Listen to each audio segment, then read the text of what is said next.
Hello everyone, my name's Finlay, I'm the general manager here, but I guess I actually didn't do a little about me slide, but a little bit about myself. I am a former runner.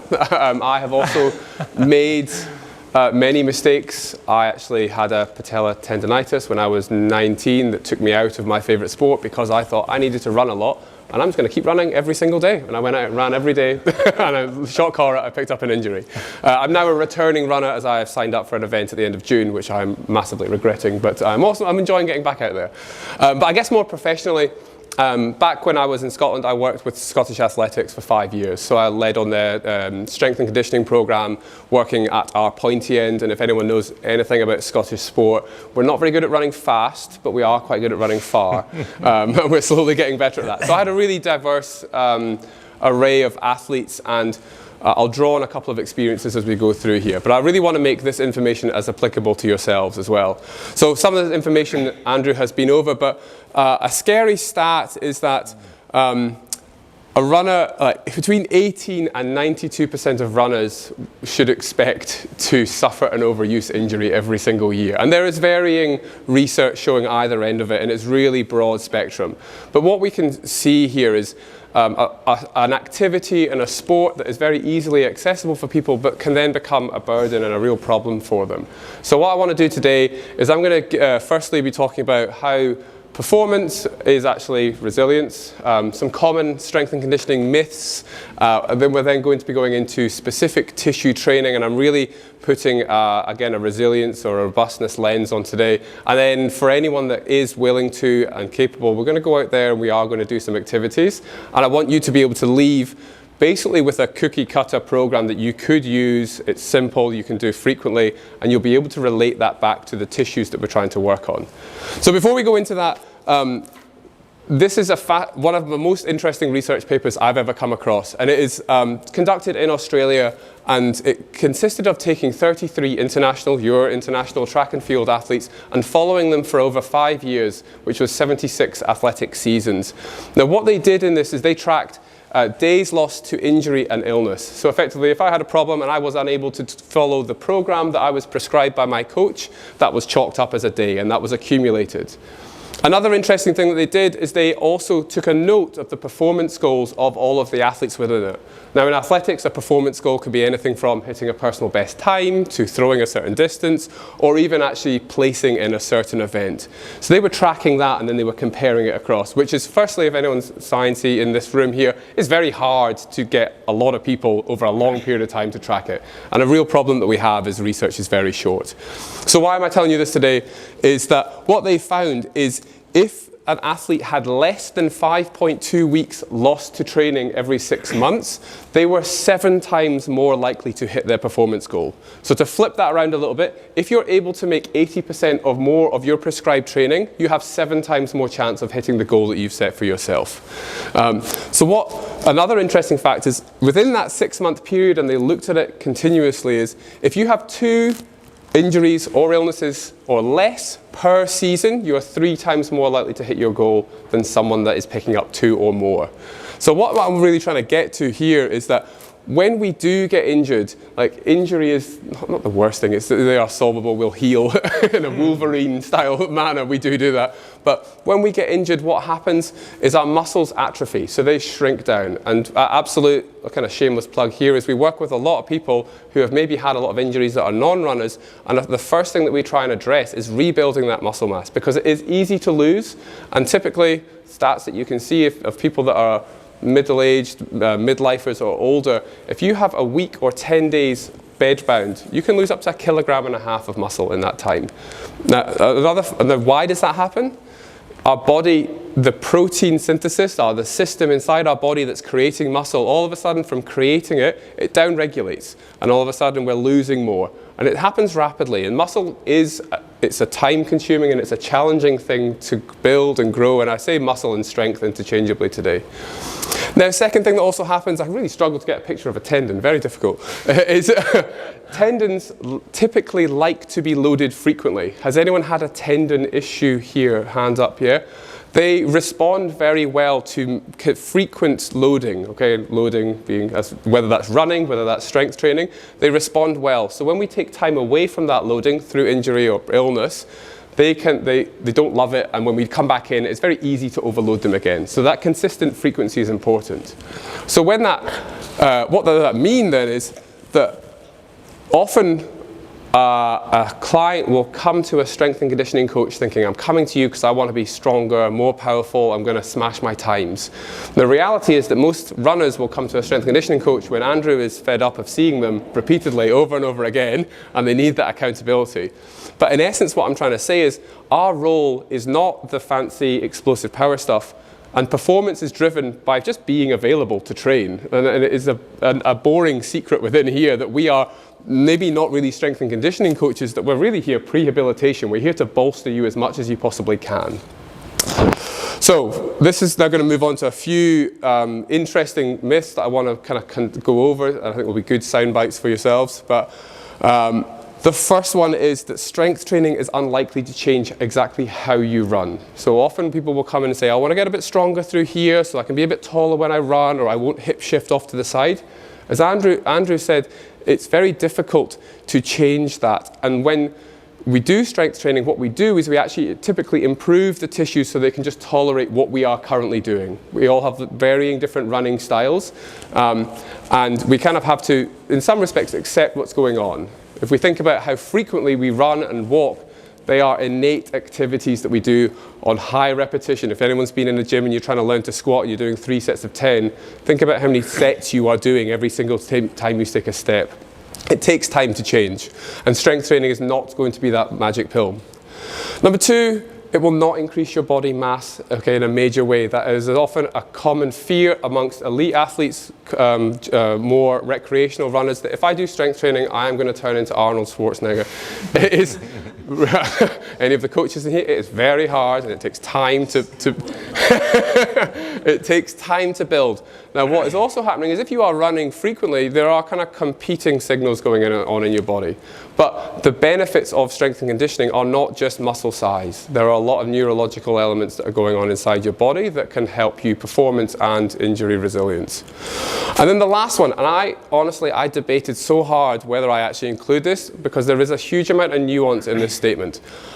Strength training, the research in runners, it cannot promise that if you do not have an injury, it will help your risk of not getting an injury. So what that means is, if you have had an injury and you want to improve, there is great research on that, okay? Reducing pain, getting back to function.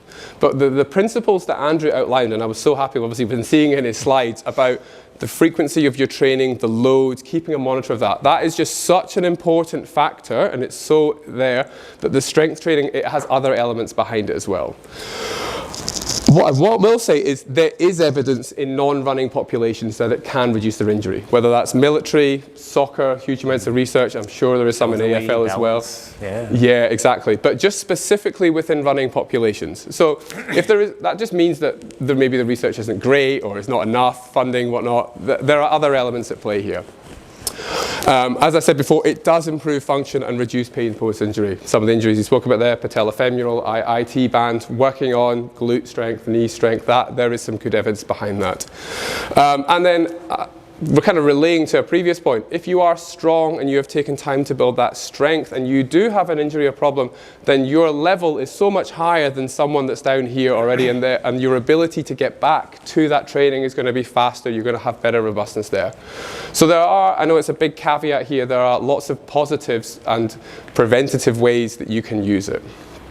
So another way of looking at it is if there is not like specific research with a specific population that's showing it, we need to go back to kind of first principles and kind of basic principles. Now, what we do know very well is that when you do resistance training, it's an extremely potent stimulus for improving various different tissues in your body. We know that it's a fast track, and when you run and you place a stress on your body, your tissues adapt. Resistance training and other forms of resistance training have a way of fast tracking that in many, many respects. So what tissues am I talking about? I'm talking about muscles. We need them to generate movement. They are like the core of actually locomotion in our body. We're talking about tendons. Our tendons are typically very strong. They store a lot of elastic energy. Some of the best runners in the world are so economical at running is because they are strong and their tendons do the work. They basically bounce along, okay? Compared to us, or I'm going to put myself here, who look like I'm like swimming. Okay, it's a slow process there, hand up. We're looking at our ligaments. So our ligaments are joining bone to bone. They're there to help us balance. So if anyone, I know a lot of people trail run, hike at the weekends right now, rolling ankles. Our ligaments are really important. And then lastly, our bones. They are our structural support. And Andrew mentioned it very briefly there. Something that we often see in runners who are perhaps nutrient deficient and they're overtraining is their bones and their bone mineral density can take a pounding. And that's very important. And I'm going to talk about them separately because I want you to see the specificity and the transfer that goes across here, but I'm very conscious that it is a broad approach. One thing that we'll do, one exercise will target many. This is just maybe where it's better, and to kind of be able to make that link between the resilience and the exercise and separate it purely from performance.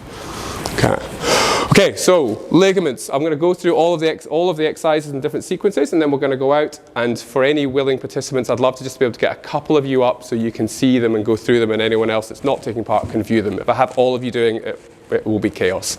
All right. So ligaments. What I've done, again, this is more useful for you post-session, is I've tried to split them into like a transfer of training. So the most specific thing you can do to train your tissues for running is shock collar running. Now, all right? Everything else is steps back here, all right? And I want to be able to show you that progression. How could you use this if you were taking this away right now? Like, it's really simplistic. If I'm really far away from my event, I'm probably going to be doing a lot of these. As I get a bit closer to my event, I'm probably going to be doing more of these. If I'm a better runner and I'm fast, I'm probably going to do less of these and more of these, and it just is a kind of continuum across there. But none of them are void. So with our ligaments, as I said before, it's about balance and stability. So we're going to be doing a simple single leg balance. As we get a bit more specific, we'll do an arabesque to a knee drive hold, and then we'll move into an A walk. And I've also put a trail run's a fantastic way of being very specific, challenging your balance.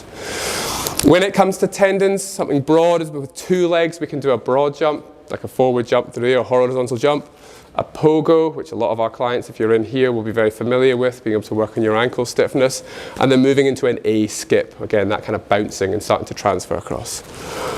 A bucketed muscle and bone together, because they do work kind of like symbiotically. You know, when you train muscle, you will be improving your bone mineral density, or if not, a bit longer horizons.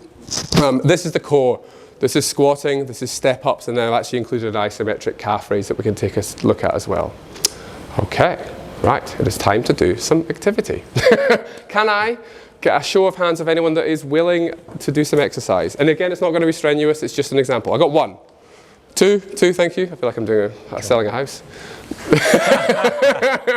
2, 3, 4, thank you. Right, perfect, that's all I need. Okay, everyone, if we can stand up, we're going to head over here. I did your calf raises, you've got to get involved. Hey, I did your calf raises.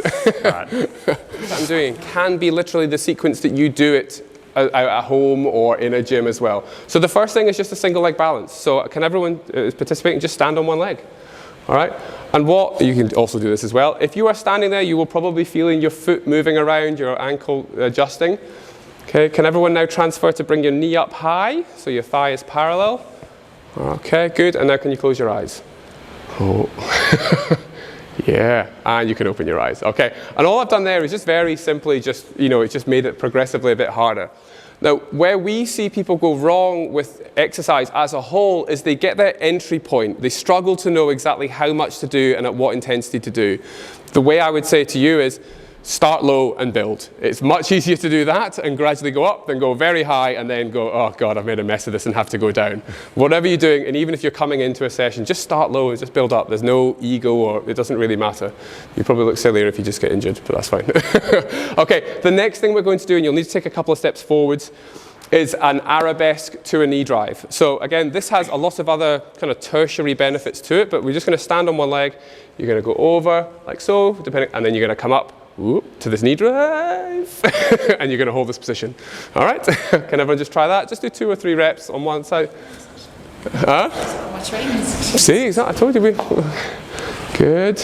And yeah, you can have arms free. Good, and as you're doing this, how is this working your ligaments? You are transferring weight around your foot, your leg is and you're hitting similar positions that you would do in a tall running gait. Good, coming through there, very nice, okay. And then the last thing we're going to do is an A walk. So typically running-based drills are split into A's and B's. The A is to promote this position here, which if you watch 100-meter runners, they will be very high and they'll be bouncing along. If you are looking at endurance runners, it will be up there. It might not be as high, okay? They need to be a bit more economical. So we're just going to go this way, just from cone 1 to cone 2. But the way we're going to do it is you're going to go up into a small calf raise every time. So we're going to go 1, 2, 3, okay? And I'm trying to just maintain my balance, left and right, being able to drive right up onto my big toe as I go down. So you want to go 2 by 2, just go down. And there's a coordination element to it, good. And I'm not going to get too into the weeds with it, but some things that we're looking for is, are you able to go up onto your big toe and drive up and maintain balance, or are you falling forward? Is momentum calling you there? You can stop there. Are you dorsiflexing and cocking your ankle right now, because that's going to help when you come down and strike, or are you kind of pawing at the ground? Just a couple of small things. So that's ligaments, and that's, again, it's not enormously strenuous, but I think if just people drip fed it and do that there, that'd be a good one. Okay, so you want to come back down? So the next thing we're going to look at is your tendons.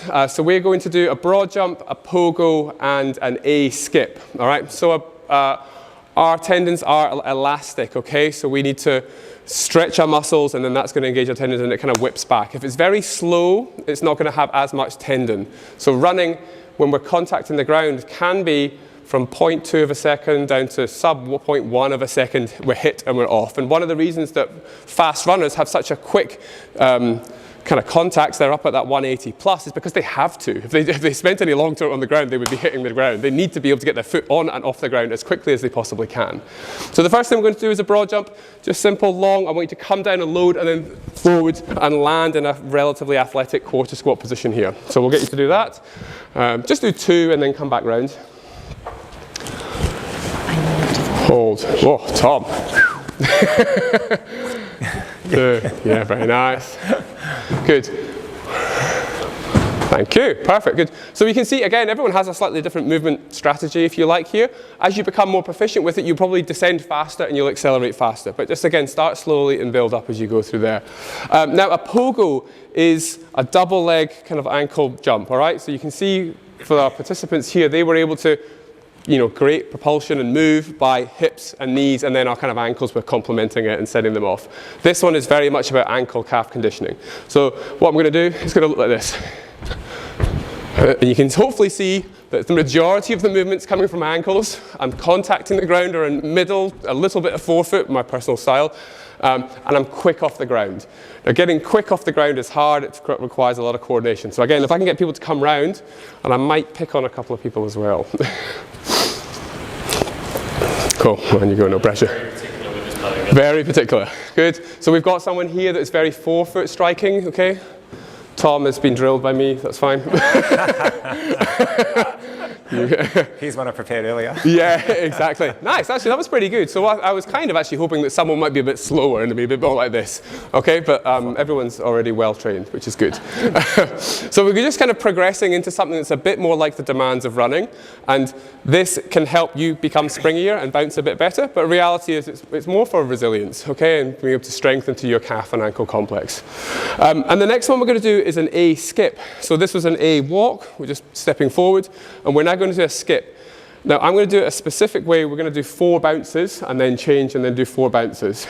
And what we're looking for is how well can you maintain that stiffness through your whole leg on every single bounce before you start to descend. So it's going to look like this. 1, 2, 3, 4. 1, 2, 3, 4. 1, 2, 3, 4. 4. Okay? And we're trying to maintain full strength all the way through our body. Again, calf and ankles hitting the ground first, but hopefully I'm relatively strong through my hip as we hold this. So I treat it like a rhythm. So it's like, change, okay? You go start on one leg. 1, 2, 3, 4. Change. 2, 3, 4. 3, 4. How is this more specific? We're on one leg. Like it's simple. And the demands and the ability to be able to hold your body without everything going left, right, or forward and backwards on one leg. Like I don't want to understate it. I think everyone did really well here. Okay. Okay, so that's the tendons.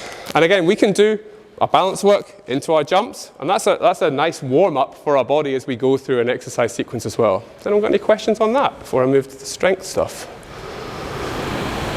No, everyone's well versed. That's all right. Okay, now go on. Should they be focusing on their arm? Depends. Sorry, rubbish answer. Your arms are there to balance your legs typically, okay? And when we work across our body there, it's going to help our balance when we're running. If anyone's tried running without their arms, you'll know very well that it feels a bit weird.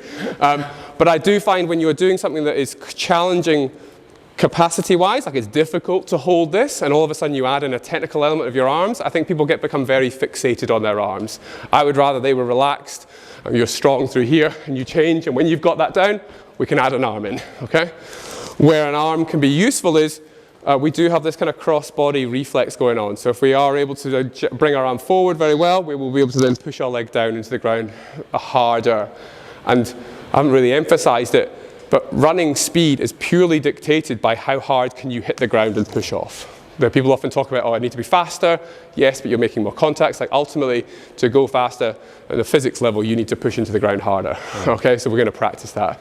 And I guess for a lot of endurance runners, how do you push into the ground harder is you get fit. Your aerobic system develops so much that you have this energy available to be able to push harder. Whereas if I went out and ran at Kipchoge's race, I would run out of energy very, very quickly. Okay, right. Moving on to the strength work. Thank you for that question. That was good.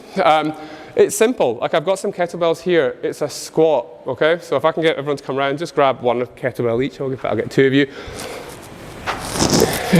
Bring the kettlebell up tall into a goblet squat, sinking down. And this would be the most general-based strength exercise that we can do to improve hip stability.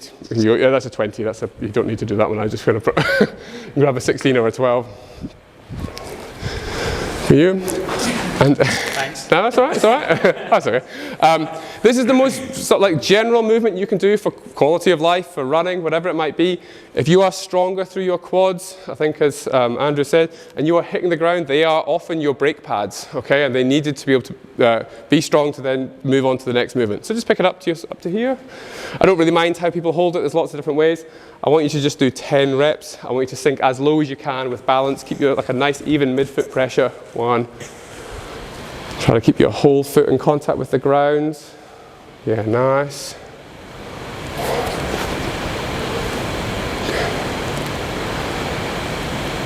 Yeah. And I purposely haven't really talked about loads being reps, sets, and what we do.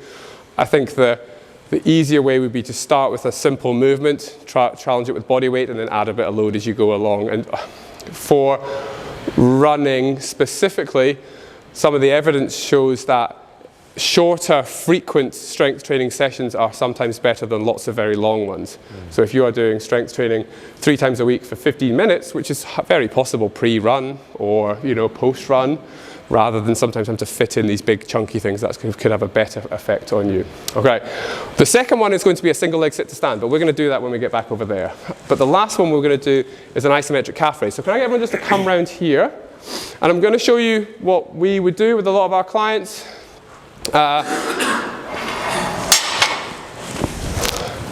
As you get stronger through here, and you start to use your tendons more to bounce, so let's say probably if you're running maybe 430 Ks around that kind of speed, that's a very broad estimation there, I just want to make that a caveat there, you are going to have less time on the ground. So if we think about taking a Jeep Wrangler versus a Ferrari, and they're going around a track right now. A Jeep Wrangler with very soft suspension is going to be absolutely crap at taking corners, at turning, at getting up to speed, because it's just too soft, and when it's trying to transfer that energy from the engine into the ground, it's got this big soft suspension. Whereas a Ferrari, particularly a stiff chassis or suspension, it's going to be able to move a lot quicker and get off the ground.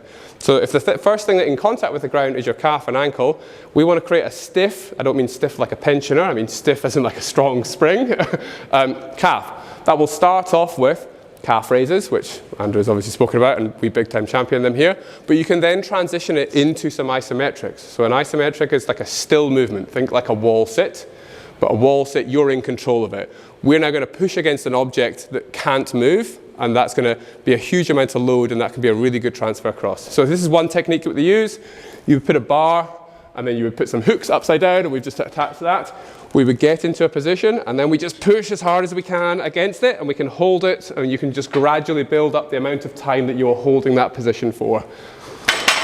There are lots of different ways that you can do that. If you do not have a squat cage and you have a wall, you can lean into the wall and push like this. If you have a partner, you can push against each other. All right, okay. There are ways that you can do it, and you can gradually build up there. And what that does is it creates a very specific muscle tendon capacity that builds over time. Okay.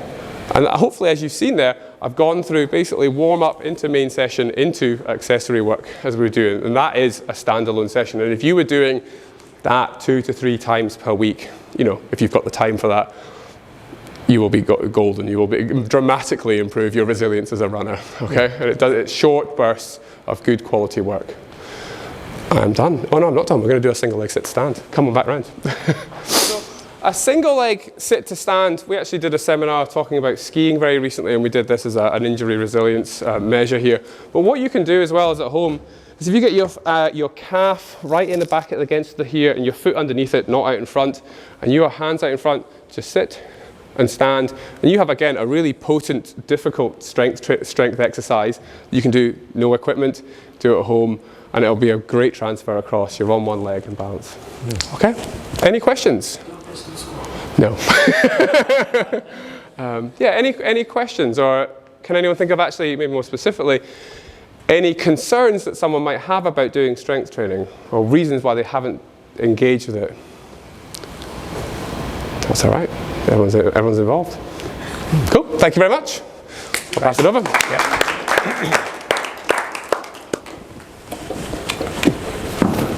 You got. Do you want that? Yeah. It's a double, is that? Yeah. Perfect. We've lucked out. Oh, wait, we had to do that one as well. Before I forget to Yeah, go for it. put it away. How do you balance, strength training and you're going to get that maybe the DOMs and things like that, and then you're going to feel a bit fatigued with running. So how do you balance, like potentially introducing that? Yeah, of course. So there's a few questions in there. So delayed onset of muscle soreness, which is that fatigue that you get. Like I actually saw a really nice explanation of this recently. If you are training and you are getting absolutely nothing, no muscle soreness at all, the likelihood is you're probably not training quite hard enough. If you're also training and you have muscle soreness 3-4 days afterwards, the likelihood is you're probably training a bit too hard. Yeah. We want a little bit. Well, don't want, sorry. It can be an indicator. It's not a perfect indicator. I think a problem that we see is exercise culture is work hard, get up at 4 a.m, smash out a training session. Every day's hard, okay? And that's realistically a mantra that we have is there are no elite athletes that work like that. They may have 1 or 2 hard sessions per week. That might be something that's longer. That might be something that's more intense. But most of their sessions are there to practice, okay? And that's when you talk about the easy run, the kind of maybe let's say it's a smaller 2 or 3K run where it's just almost practicing running, there's a little bit of energy system. That's good. So that's one thing. How would I implement it? So I'm managing that. I think the best success I had working with elite athletes wasn't always in the gym. When we implemented those short 10-minute units pre-run, that was when I saw the best performance gains because of the frequency that it was done, and some of the best injury resilience across that as well.